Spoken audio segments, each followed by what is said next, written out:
18 August 1941, 0640 hours. A converted schoolhouse east of Warsaw serves as Rail Coordination Sector North.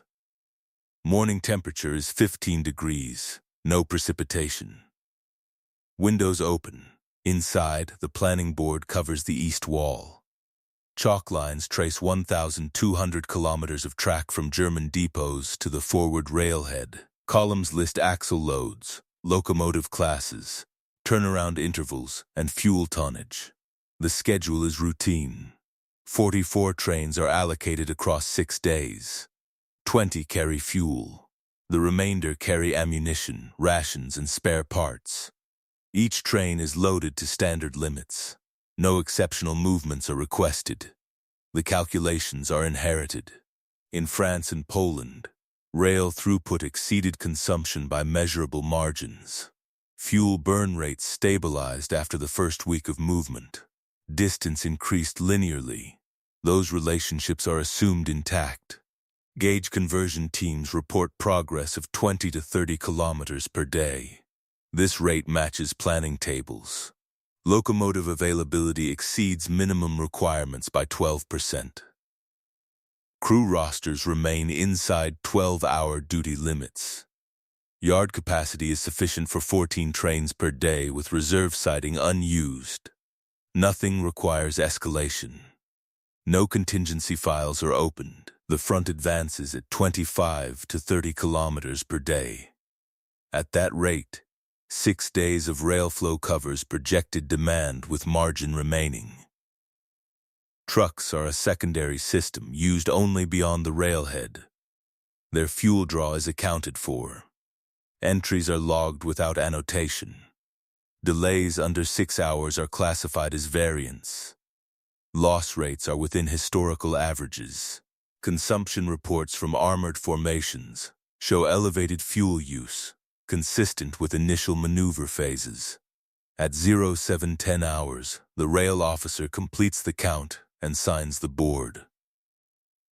44 trains remain sufficient. The arithmetic closes. The system appears complete because every number balances. Distance, fuel, and time align within accepted limits precisely.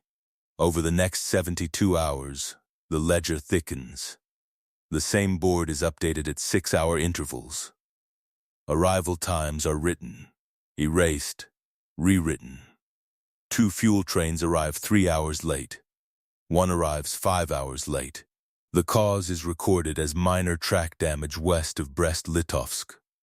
No rerouting exceeds planned detour distance. Unloading times increase. 18 minutes per train beyond standard. The yardmaster reports crew fatigue. This is logged, not escalated.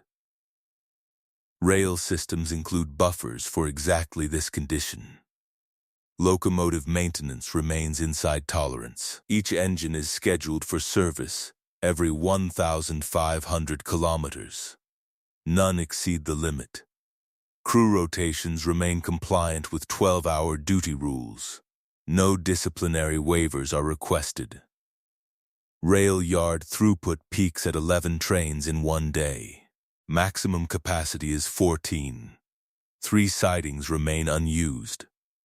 From a systems perspective, slack still exists. Frontline reports are summarized once per day. Fuel consumption is higher than forecast by a narrow margin.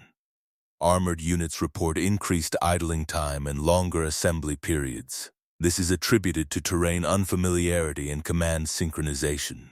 Historical models show similar spikes in the opening phase of earlier campaigns. The numbers are compared against Doctrine. Doctrine predicts normalization by day 7. 1 ammunition train is held at the depot for 8 hours due to congestion further east. The delay does not propagate. Downstream schedules absorb it. This confirms resilience, not weakness. Each anomaly is acknowledged, then categorized. Delay under 6 hours. Unloading variance under 30 minutes. Consumption deviation under 10%. None cross escalation thresholds. No corrective action is authorized because none is triggered. From the office, the war presents itself as a series of bounded deviations inside known limits. Variance is expected. Noise exists in all large systems. Filters remove it. The officer updates the chalk totals and recalculates remaining margin. Locomotive surplus remains above 10%. Fuel stockpiles at depots continue to rise, not fall. By the end of the third day, 44 trains have not changed. The schedule holds. The system does not react because, by definition, it does not yet need to. By day 6, the front line no longer aligns with the map assumptions.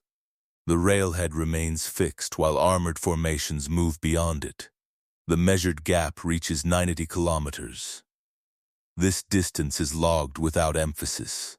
It is not an exception. It is an outcome of success. Truck columns now carry the burden beyond the rails. Previously, each vehicle completed one round trip per day. With the extended distance, the cycle stretches. One delivery now requires 36 hours. This is not a delay. It is a recalculation. Fuel consumption rises, but not from combat. Engines idle while columns assemble. Vehicles wait for priority clearance. Empty trucks return over the same distance they advanced. Every kilometer consumes fuel before fuel reaches the front. Rail throughput remains unchanged. 44 trains continue to arrive. Depot inventories increase. On paper, supply exceeds demand. In practice, delivery lags behind movement. The system still reports stability because its primary metrics have not shifted. Train counts are steady. Yard processing times remain within tolerance. Locomotive availability holds. Secondary metrics begin to compress. Trucks approach maintenance limits.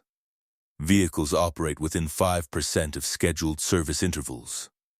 Tire replacement rates increase. Spare parts consumption rises in parallel. These effects are categorized as temporary. The doctrine assumes railheads will advance and compress distance again. Engineering units are assigned to extend track eastward. Their progress remains at 20 to 30 kilometers per day, unchanged from the opening week. Distance, however, accumulates faster than rail can close it. This chapter exists to record that accumulation without interpretation. No alarm is raised, because no single threshold is crossed. Each variable remains individually acceptable. Together they reduce margin. Fuel still reaches the front. It simply arrives later, in smaller usable quantities, and at higher internal cost. The system continues to function because its primary indicators remain green. The loss exists only in aggregate, spread across kilometers and hours. At this point, the arithmetic still closes. It does so with less room. Late September 1941, the first sustained rainfall appears in the daily situation report. It is entered as a single line. Weather, continuous precipitation. No modifiers. Road conditions change before Doctrine does. Hard-packed surfaces degrade into layered mud. Average truck speed drops from 25 kilometers per hour to 10. In some sectors, less. This is recorded by convoy commanders and aggregated without commentary.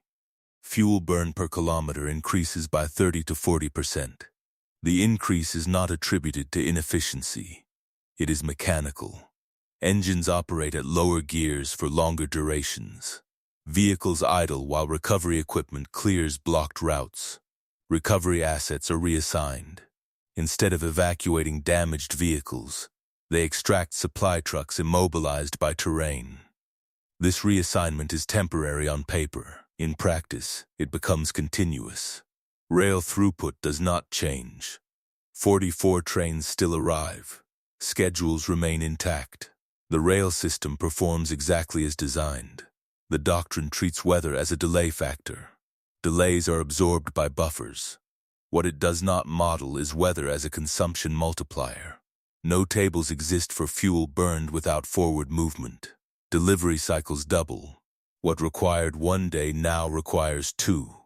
Fuel reserves at the front were sized for dry road assumptions. They do not scale with time. No error is identified. Every unit reports accurately. Every depot forward supplies as fast as trucks arrive. The system lacks a variable for this condition, so it compensates locally without central adjustment. Other factors recede. Enemy resistance does not change supply math. Tactical success does not reduce fuel burn. Morale does not move trucks faster through mud. From this point forward, time becomes the binding constraint, not distance, not rail capacity. The numbers still add up individually. Collectively, they begin to diverge. The rain continues. Rail efficiency now accelerates failure rather than preventing it. Trains arrive full and on schedule. Fuel wagons are unloaded immediately. Ammunition is stacked according to regulation. Depot inventories rise beyond planned levels. This is recorded as success. Forward movement does not match intake. Trucks cannot clear depots fast enough to maintain flow. Mud-bound routes reduce outbound capacity below inbound volume. Storage yards fill. Temporary holding areas become permanent. Turnaround time for locomotives increases. Engines wait for cleared sidings. Crews idle past planned rest windows. What was designed as continuous motion becomes sequential delay. After 24 hours, turnaround assumptions are violated. The rail system has no throttle. It cannot partially deliver. Schedules are interdependent across the corridor. Slowing one segment collapses alignment elsewhere. Therefore, trains continue to arrive. Fuel exists in quantity, but not in position.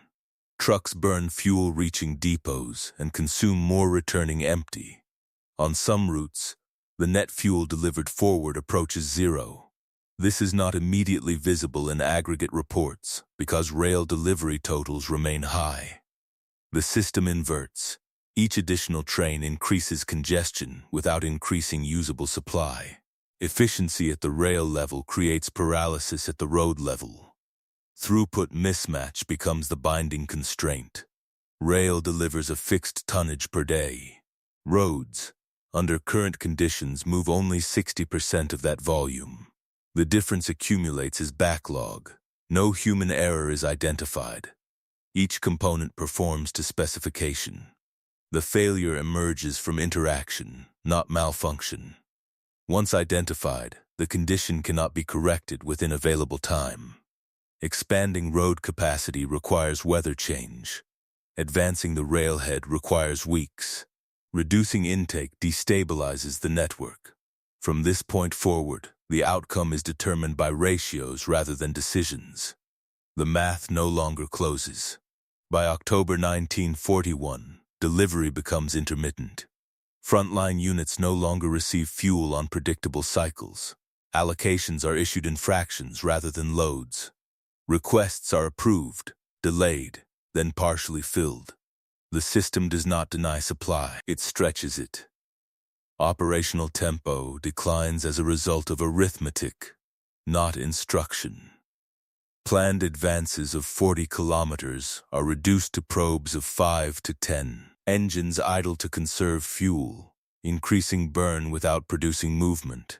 Vehicles remain powered to maintain readiness because restart failures carry higher risk than continuous operation. Ammunition begins to displace fuel on limited truck space. Shells are denser. Their delivery produces immediate tactical output. Fuel produces none unless movement follows. This prioritization is local, rational, and cumulative. Human presence enters the ledger indirectly. Vehicle counts decline as maintenance intervals are missed. Workshop backlogs double within 2 weeks. Recovery requests increase, but recovery vehicles lack fuel priority. Wounded evacuation competes with resupply for transport allocation. Each diversion subtracts capacity from another function. The system reallocates continuously. Nothing is wasted. Nothing is hoarded. Every adjustment has a measurable trade-off. The hard constraint becomes explicit in internal summaries. Daily fuel consumption at the front exceeds maximum deliverable fuel by 15 to 20%. This margin cannot be closed by efficiency. It requires structural change. Equipment is abandoned according to calculation. A disabled vehicle requiring more fuel to recover than its replacement timeline justifies is left in place. This is not loss, it is accounting. No collapse occurs. Units remain coherent. Command structures function. The system continues to operate at reduced output. What changes is reversibility. Once consumption exceeds replacement, inventory curves slope downward regardless of intent. Time, not enemy action, determines the remaining window. Reports reflect this without emphasis. Language remains procedural. Terms like temporary persist beyond their validity. This chapter exists because it marks the point where outcomes become scheduled, not by orders, by ratios. From here, no decision can restore balance. Only delay remains. The final entries return to the same office east of Warsaw. The board is still maintained. Chalk is replaced daily. Train counts are logged at the same intervals. 44 trains continue to appear in the schedule. Rail traffic does not cease. It stabilizes. What changes is the request side. Frontline requisitions now exceed rail capacity by margins too large to reconcile. The discrepancy is no longer adjusted. It is carried forward unchanged from one reporting cycle to the next. No new offensive tables are drafted. They do not fit inside remaining constraints. Winter allocation sheets replace movement plans. Fuel is redistributed toward static defense, heating, and minimum operational readiness. These reallocations are formalized, not debated. Divisions are reclassified administratively. Equipment write-offs are processed through standard channels. Losses are entered as figures, not events. The numbers do not imply drama. They imply closure. The system does not fail catastrophically. It downshifts. Output decreases. Requirements are redefined to match achievable throughput. This is recorded as stabilization. Human consequences are visible only as aggregated effects. Fewer vehicles available. Longer response times. Reduced operational reach. No single moment marks the change. It accumulates until it becomes baseline. No order caused this condition. No error report identifies a fault. The rail system delivered exactly what it was designed to deliver. The road network absorbed exactly what it could. Weather behaved within physical law. Distance remained constant. The mismatch existed between assumptions and environment, not between intent and execution. At the end of the accounting period, the rail officer repeats the count. 44 trains over 6 days. The number is unchanged from August. What has changed is what those trains can support. The ledger closes without annotation. The system has reached equilibrium at a lower state. Nothing more is required to explain the outcome.